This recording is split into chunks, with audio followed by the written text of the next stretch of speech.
inclusive Morena, que tendría que ser el gestor de esto, ¿no? Por sus ideales, ¿no?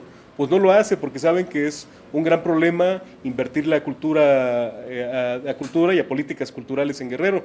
Uno no puede tampoco hablar tan seriamente como antes. Siento ese peso, ¿no? Es decir, ¿por qué? Porque no hay ninguna seguridad, no hay nadie que te garantice al menos un poquito de justicia, ¿eh? Donde el Estado deja de estar, está completamente diezmado, ¿no? Está completamente involucrado, tan involucrado que está subordinado. Creo que en Guerrero Morena nunca va a consolidarse, ¿eh? Que nos acaban de dar el paisaje real de Guerrero, que está dominado por el narcotráfico.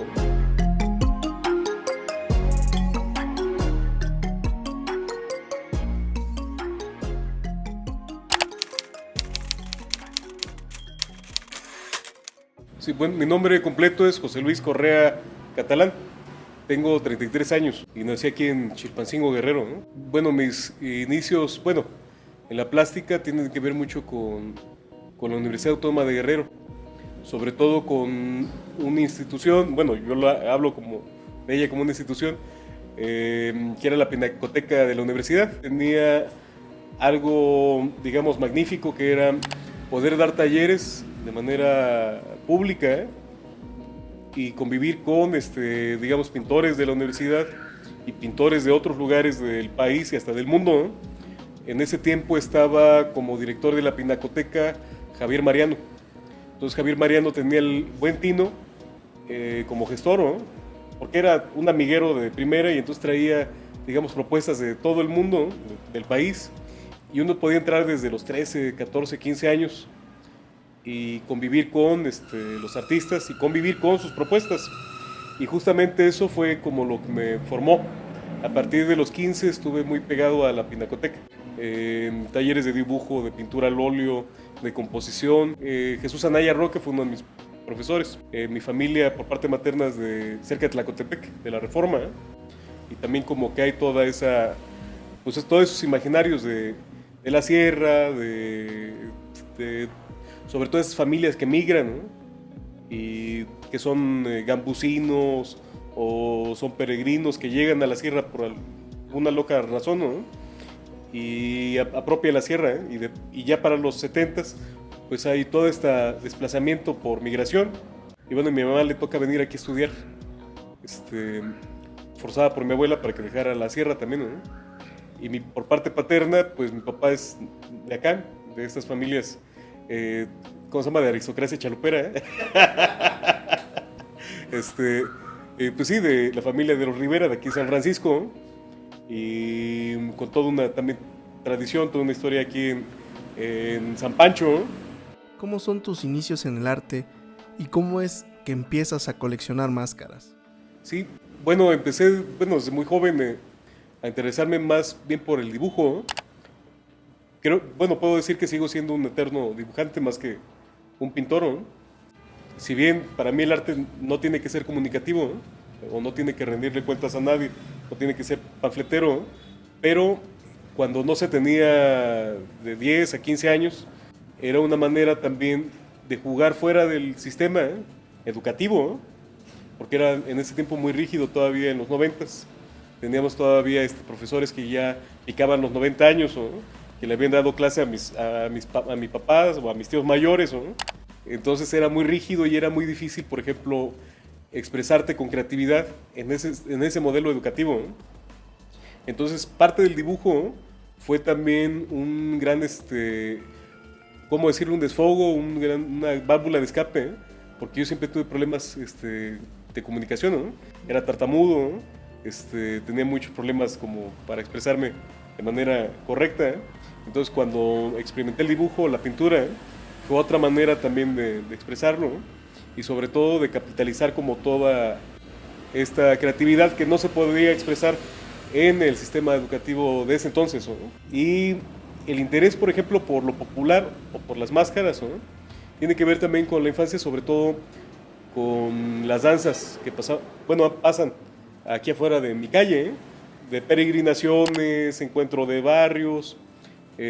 Si bien había como una limitante para acceder mucho a ellas por la cuestión también religiosa, familiar, por eso digo que es como un cóctel ahí extraño mis dos familias, porque por parte materna, pues una formación evangélica, en su momento, ¿no? Entonces era muy difícil acceder a las danzas, porque pues no entraban dentro de la tradición familiar, ¿no? Pero sí entraban de este otro lado, ¿no? Y ya con el tiempo, digamos, fui rompiendo como ese pues prejuicio, ¿no?, que se me había como impuesto, ¿no? Y entró el gusto por las máscaras desde la curiosidad de saber de qué se hablaba, ¿eh? Ya no tanto de participar, porque ya lo vi como más complicado, ¿no? Por las cosas que me cruzaban a mí, como que era poner como un elefante rosa a bailar con tlacololeros, ¿no? Era muy raro, dije, no, pues ahí no me mato, mejor investigo de qué se tratan las danzas, ¿no? Y quedó ahí como una especie de germen, ¿no? Estuve preguntándome siempre de qué serán esos festivales, esta gran diversidad de máscaras, de qué hablarán, solamente es porque es el cordonazo de San Francisco o porque es el Día del Pendón, es decir, que hay más allá. Y ya con el tiempo en la carrera, lo fortuito de estudiar historia en la UAG en ese entonces es que llegaban alumnos de todo, bueno, siguen llegando alumnos de todo el estado de Guerrero. Entonces convivir con toda esa diversidad de lenguas, de historias de vida, de migraciones, de cómo llegaban, por qué llegaban a estudiar historia, ¿eh? Y todos mis compañeros siempre estaban muy involucrados en contar qué pasaba en sus pueblos. Y justo esa interacción con compañeros me fue abriendo como las puertas de Guerrero. Entonces, de pronto amigos me llevaban que, no sé, a Tlapa, ¿eh?, o aparecía en Costa Grande, y era como justamente empezar a disfrutar Guerrero desde otro punto, ¿no?, y ver cómo es que estábamos enlazados o divididos también, ¿no? ¿Cuántas máscaras tienes actualmente? Ahora tengo como casi 500, ya poquito, como un par para llegar a 500.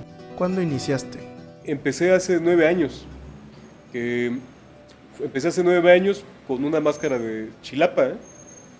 Y de ahí justamente al volver a platicar con amigos y hablar también digamos, de las danzas, ¿no?, encontraba que había testimonios a partir de la máscara o de la danza, más bien, ¿no?, que eran testimonios de cómo se había conformado el estado de Guerrero. Que es lo interesante también de ir buscando máscaras, ¿no? Que la máscara como tal se puede echar a perder, se apolilla, se quiebra, ¿eh? Pero lo interesante es el proceso de cómo llegó a elaborar esa máscara y para qué se hizo, ¿no?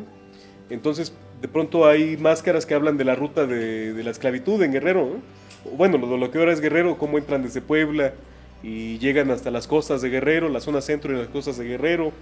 Hay danzas que hablan, por ejemplo, de peregrinaciones de los mexicas a la zona centro de Guerrero, ¿no?, en confrontaciones con estas zonas actualmente nahuas, ¿no?, o también de los grupos yopes y su resistencia a la evangelización. También hay máscaras que hablan de procesos de evangelización, de estrategias de guerra en la independencia, y de pronto cuando las vas viendo, pues terminan siendo un registro vivo, ¿no?, de algo que pasó hace 200 o 300 años. Y entonces la máscara, más allá del objeto, ¿no?, termina siendo un testimonio muy rico, ¿no?, de lo histórico y de los imaginarios, ¿no?, y también de las deudas sociales que quedan todavía en Guerrero, ¿no?, porque hay que también hacer una diferencia entre esta cultura viva, ¿eh?, que pertenecen a las danzas, ¿no?, de cada, digamos, proceso de cada comunidad, ¿no?, que también te hablan de un proceso cultural muy amplio, ¿no? La diferencia con el folk o lo folclórico, en el caso de México lo apropiaron muy fuertemente en los 20, ¿no?, y en los 70 se reafirmó con más vigor, que era ver las expresiones artísticas de los otros, es decir, en este caso de los indígenas, ¿no?, como algo que se tenía que salvaguardar y meter en los museos. Y no era importante si se indagaba o no en, digamos, los agentes culturales de su tiempo, ¿no? Es decir, eran, por ejemplo, lo más clásico de estas escuelas de folk es armar grupos de danza folclórica, ¿eh? Entonces lo que hacían era, por ejemplo, hay tlacololeros, ahí hay danza de los pescados, pues los vamos a ver desde una diferencia, ¿eh?, yo como etnógrafo, yo como folclorista, ¿eh?, y nada más copio los pasos, lo traduzco al literal y luego lo empleo en una escuela de danza, porque eso se va a perder. Es decir, no había una manera de gestionar, ni indagar, ni dar voz a a esos gestores culturales o a esos gestores que estaban ahí, a esas personas o esos grupos, sino apropiarlo y luego meterlo en los libros o en escuelas de folk. Y había una también necesidad de romantizarlo como el espíritu de la nación, que es algo que también tenemos ahora muy presente, que ha vuelto, ¿no? Que es extraño, es, digámoslo, una cosa bárbara, ¿eh? Porque en lugar de que avanzáramos para dejar terreno fértil en cada comunidad y que eso siga ahí, porque sigue vivo y ha seguido vivo desde hace mucho, sin necesidad de que el Estado gestione, porque aparte gestionar una danza es lo más complicado, ¿no? Y implica unos gastos que se queda corta la Secretaría de Cultura, tanto federal o estatal, ¿no? Para querer mantener viva una tradición, ¿no?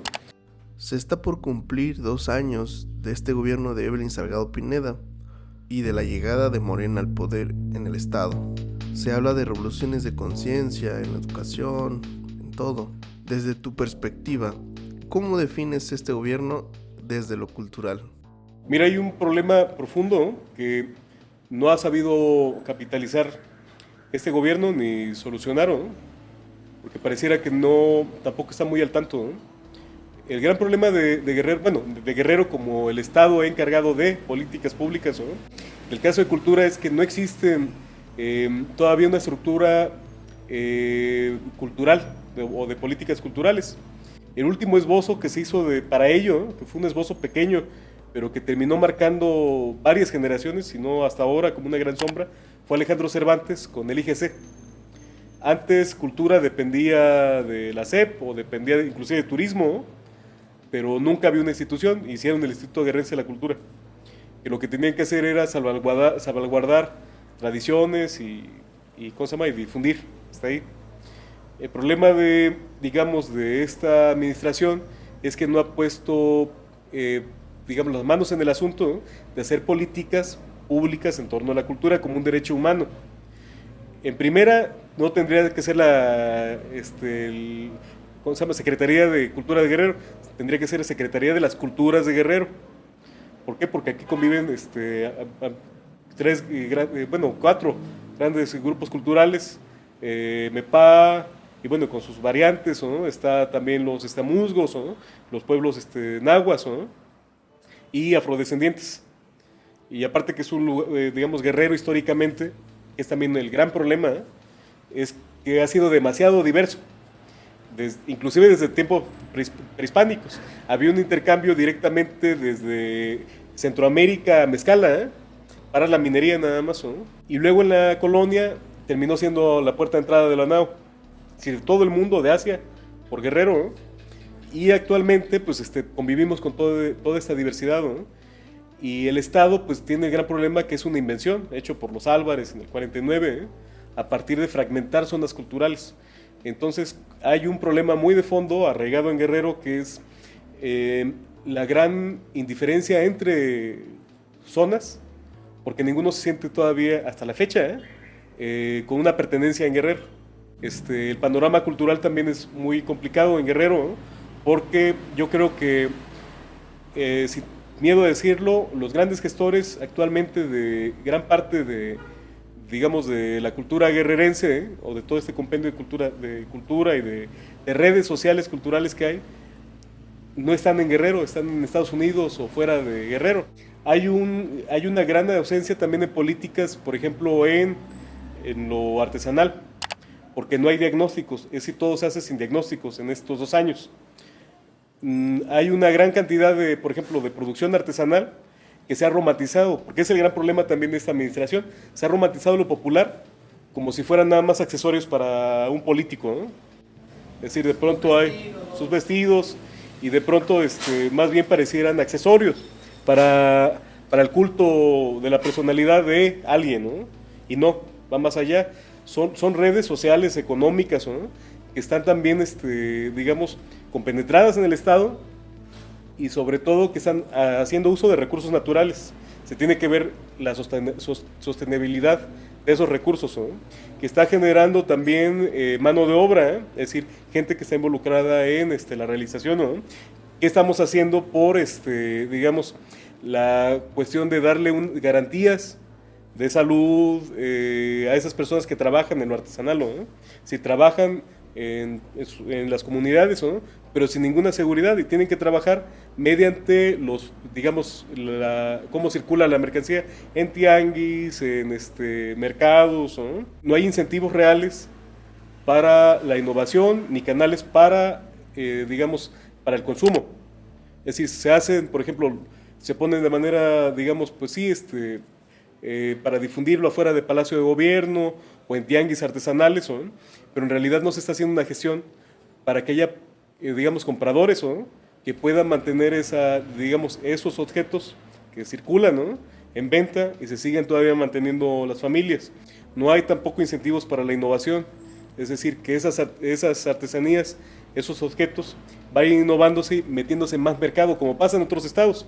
El caso que tenemos al ladito, ¿no?, es Michoacán. Michoacán tiene toda una política a nivel, digamos, artesanal, pero porque tiene políticas culturales que protegen, que diagnostican, que lo ven como algo mucho más complicado, ¿no?, que solamente algo romántico que hay que exhibir y hay que poner junto con una figura política, o con una estrella famosa, para que se venda. No, no es eso. Hay que ver desde el trasfondo, ¿no?, de dónde sale el material, quién lo hace, en qué condiciones lo hace, cómo es que lo hace circular, es decir, cómo lo distribuye, y cómo llega al consumidor. La gobernadora utiliza huipiles y sombreros de tlapehuala. ¿Esto realmente sirve para que los artesanos les vaya mejor, tengan más ventas? Mira, ha servido como para visualizar el objeto, o para hacer un fetiche. Eso es lo más fácil de hacer, ¿no? Agarras una influencer, yo creo que hasta va a tener mucho más impacto que la gobernadora, y le pones un huipil y le dices que hable del huipilo, ¿no?, o que se asombre con el huipilo, ¿no? Y lo único que vas a hacer es que hay una demanda, pero si donde no sabes quién lo hizo, no das nombres, sí das medio la comunidad, ¿no?, pero tampoco estás, digamos, al tanto de cómo está circulando entre intermediarios, que es el gran problema, ¿eh? Es decir, lo que he visto, por ejemplo, cuando algo se hace famoso, un objeto, ¿no?, es que lo único que se hace es que aparece la demanda, pero el creador gana lo mismo o menos, o las creadoras en este caso, ¿no? ¿Por qué? Porque ellas tienen que venderlos a otros intermediarios. Esos intermediarios inclusive hasta pueden regatear más, ¿no? Y la pregunta aquí sería si la gobernadora lo compra directamente de los artesanos. Es decir, también está dando los mecanismos para que haya una distribución justa, ¿eh? Porque tampoco hay que, digamos, estigmatizar al intermediario, ¿no? El intermediario es el que tiene las posibilidades de transporte y de capitalizar eso y moverlo a otro espacio, ¿no? Aquí el problema es cuántos intermediarios pasan, ¿no? Y cómo es que un objeto se fetichiza sin que tengamos conocimiento de quién lo hace, en qué contexto, por qué razón, qué es lo que involucra, porque aparte es un texto. Un textil es un texto, es decir, se escribe algo, ¿no? Se está hablando de un vestido de gala para tal situación, o para una mujer de tal edad, ¿no?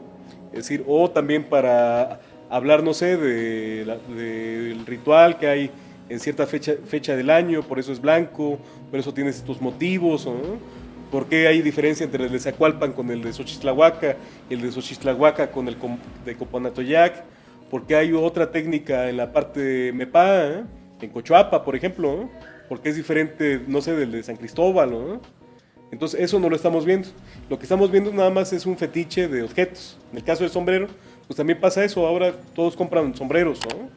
De pronto puedes encontrar algunos sombreros en 250 pesos, ¿no? El más caro, pues sí, puede valer hasta 100,000 varos, ¿no? Un sombrero de tlapehuala de tantas vueltas. Aquí el problema, justo recaemos otra vez en el punto, ¿no? Si estamos fetichizando las cosas, pues sí van a generar demanda, ¿eh? Pero si en la base de los productores artesanales, de los creadores artesanales, no hay una rentabilidad, es decir, solamente están trabajando de manera forzada porque hay demanda al mismo costo, ¿no?, entonces hay un proceso de desigualdad tremenda, ¿eh?, que se va a profundizar más, como todo lo que se fetichiza, ¿eh? Pero encontramos un Estado que le interesa muy poco, ¿no? ¿Por qué? Porque en realidad no está afincado en hacer políticas públicas, está afincado en hacer toda una cultura de la personalidad, un culto a la personalidad, ¿no? Basado en un folk romántico, ¿no? Sí, venía detrás bueno, sobre todo era en lo político, empezó en los 70s con Echeverría, y que también luego aquí en Guerrero pues lo profundizó Alejandro Cervantes. Entonces, el problema no es que se consuma el vestido, ¿no? El problema es cómo se apropia, ¿eh? Y quién lo apropia y quién tiene el acceso para apropiarlo, ¿no? Como han sido bueno, ahora la gobernadora, pero antes eran las esposas de los gobernadores, funcionarias públicas, o funcionarios públicos también con todo este performance de lo popular, ¿no? Pero justo tenía esta arista política que sigue todavía en auge, que es a partir de usar algo popular, están poniendo un parche en la deuda que tienen con esas comunidades. En lo real, esa es su chamba, ¿eh? No están haciendo nada, es decir, tenemos una secretaria de Cultura que se la pasa, digamos, en una especie de vaivén por Guerrero, ¿eh? Pero sin formular nada, haciendo festivales pequeños que tampoco están generando ni un diálogo ni una retribución, y no están subsanando deudas culturales que hay en cada lugar. ¿Por qué? Porque no hay la visión, no hay el interés, ya de fondo, ¿no? Con una gestión de una cultura del olvido en Guerrero. Es decir, le interesa a los gobernantes tener muy poca participación cultural o muy pocas políticas públicas, porque es una manera también de enajenar pues, discursos muy potentes, ¿no? Darle autonomía y, digamos, legitimar lo que ha legitimado comunidades durante siglos, ¿no? Y ya que el Estado legitime y que dé herramientas a cada comunidad es peligroso, porque también pues, genera el bicho de la autonomía, ¿eh?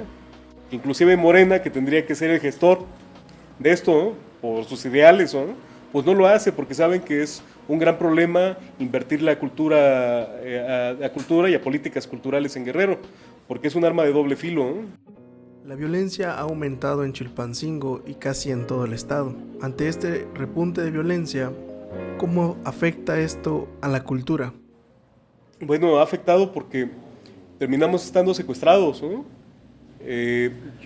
Yo nunca había vivido tanta incertidumbre, ¿eh? Como esta ocasión. Va a afectar tremendamente, ¿eh? Porque lo que empiezo a ver es una fuga de artistas también, ¿no?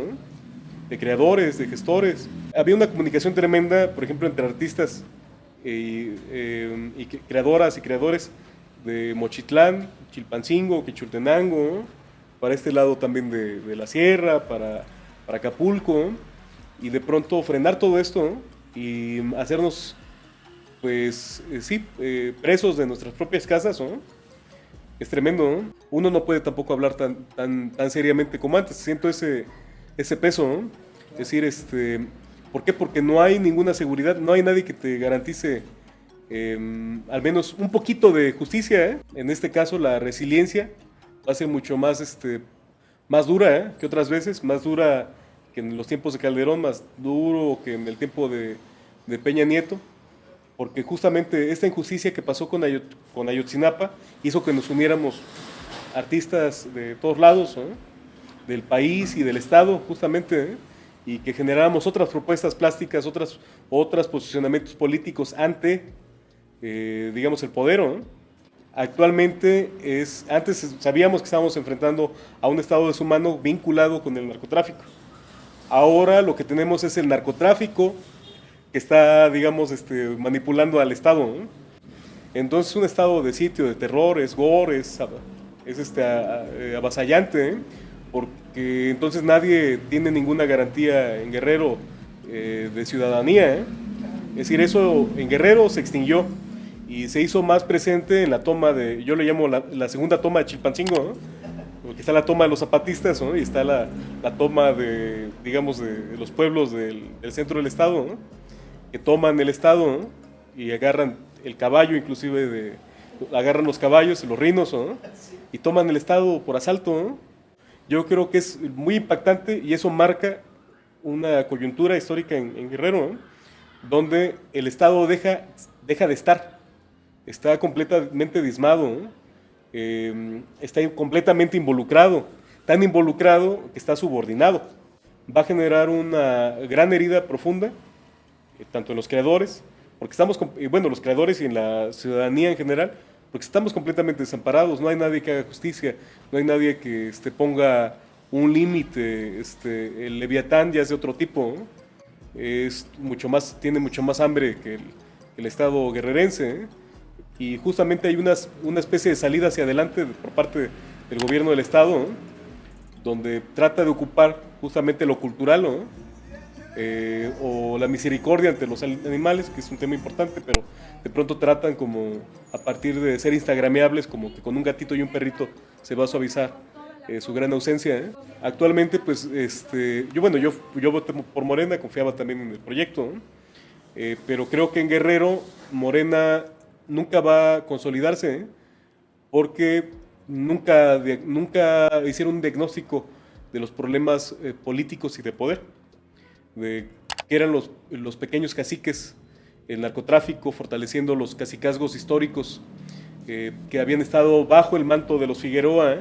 Y llega Morena y es la posibilidad de poder salir del manto de Figueroa, ¿eh? Y poder ser gestionados por el narcotráfico y volver otra vez a tener poder regional. ¿Qué es lo que está pasando en Guerrero? Parece que volvimos otra vez al siglo XIX, ¿eh? Es un retroceso otra vez al siglo XIX con pequeños cacicazgos entre los Jiménez, los Álvarez, los Bravo, los Galeana, la pelea, el golpe bajo, ¿no? Mandar a matar al caudillo, lo mismo, ¿no? Con el narco, es decir, es una espiral. Y la tenemos más difícil los creadores y las creadoras porque estamos enfrentando un partido que tiene todo un sesgo a nivel federal que va a seguir creciendo, ¿no? Pero que también podremos ser vistos como conservadores, que es lo más estúpido, ¿no? Es polarizar de esta manera, ¿eh? Yo creo que hay más conservadores actualmente en Morena, tanto empresarios, políticos, hasta gente de la religión en Morena, ahora solamente porque estos son evangélicos, ¿no? Y los otros son católicos y hay una diferencia, ¿eh? Pero son también la misma gente conservadora. Y estamos enfrentando un conservadurismo que romantiza al pueblo, ¿no? Mientras el pueblo es masacrado, mientras el pueblo es, digamos, expoliado, es decir, se hacen movilizaciones de gente, hay una gestión de las multitudes. En esta necropolítica hay un discurso de lo romántico. El pueblo es sabio, el pueblo es el que va a dictaminar, tenemos el apoyo total del pueblo, ¿no? Volvemos otra vez estamos defendiendo a los viejitos de México, ¿no? A la romantización también de la vulnerabilidad, ¿no? Mientras el pueblo joven, el pueblo que produce, que sale a la calle a buscar la papa, ¿eh? Creadores, periodistas y demás son masacrados, ¿no? Yo creo que tenemos que ir todavía algo más simbólico, darle duro a lo simbólico, ¿eh? Es también el papel del artista, ¿eh? No quedarse conforme, es decir, complicar la trama de la vida, ¿eh? Y no estar ni conforme actualmente con estos gobiernos progresistas que pues, se quedaron en lo más conservador, ¿no? Y sobre todo es que nos acaban de dar el paisaje real de Guerrero, que está dominado por el narcotráfico, ¿no? Y por la religión también, ¿no? Por el obispo, ¿no? Que maneja y desmaneja las regiones, ¿no? A su gusto, ¿no? Justamente es poder visualizar a cada uno de esos actores y qué papel tiene actualmente en la vida de Guerrero, ¿no? En este proceso, ¿no? Y poder delatarlos, poderlos desmaquillar, ¿no? A partir del arte, ¿eh? Yo creo que esa es la gran, no la misión, pero sí como una de las claves para dejar un testimonio potente, ¿eh? Para otras generaciones, ¿no? Porque vivimos una cultura del olvido, ¿no? En Guerrero, ¿no? Olvidamos hace poco lo de Ayotzinapa, olvidamos lo de Charco, olvidamos lo de Aguas Blancas, olvidamos lo de los 70s, terrorismo de Estado, ¿no? Lo olvidamos por completo, ¿no? Y ahora tenemos esto, ¿no? Que es yo creo que es más profundo a nivel de realidades, ¿no? De cómo están dando estas realidades, sobre todo en qué papel jugamos como ciudadanos ahora, ¿eh? Que hemos sido minimizados o anulados como ciudadanos, ¿no? Es decir, no existimos. En este juego político ya no somos nada, ¿eh? Pues nos pueden matar en la esquina o en la calle nada más para poner uno de cada contador, ¿no? Y justamente para llamarle la atención a la gobernadora, ¿eh? O para llamarle la atención a la alcaldesa, ¿eh? Entonces sí estamos en un juego macabro, ¿no? Pero que no les va a durar tampoco, ¿no? Es decir, que van a tener que pagarlo, ¿no? Con la justicia, ¿eh? decir, en esto que se está ramificando por Guerrero, ¿no? Posiblemente sí dura algunas décadas, pero no va a durar tampoco, ¿no? Es decir, y eso también está muy vinculado en cuánto vamos a tener que olvidar o cuánto vamos a tener que recordar, ¿no? Y yo creo que los artistas cumplen esa función. Ante un estado diezmado, donde inclusive la comunicación está diezmada, ¿eh? Está cooptada, ¿eh? Pues los artistas tenemos que dejar ese registro, ¿no? Ese registro de pasiones, de desesperanza, de impunidad, de impotencia, ¿eh? Al menos los tenemos que dejar como un registro para otras generaciones, ¿no? Que lo tomen, ¿no? Y puedan hacer rendir cuentas. Tal vez nosotros como artistas no podemos hacer rendir cuentas a, no sé, a un Ardillo, a la gobernadora, a Norma Otilia, pero otras generaciones sí, ¿eh? Y para justamente redireccionar lo que es la política pública y quiénes son los actores que deberían estar ocupando esos puestos.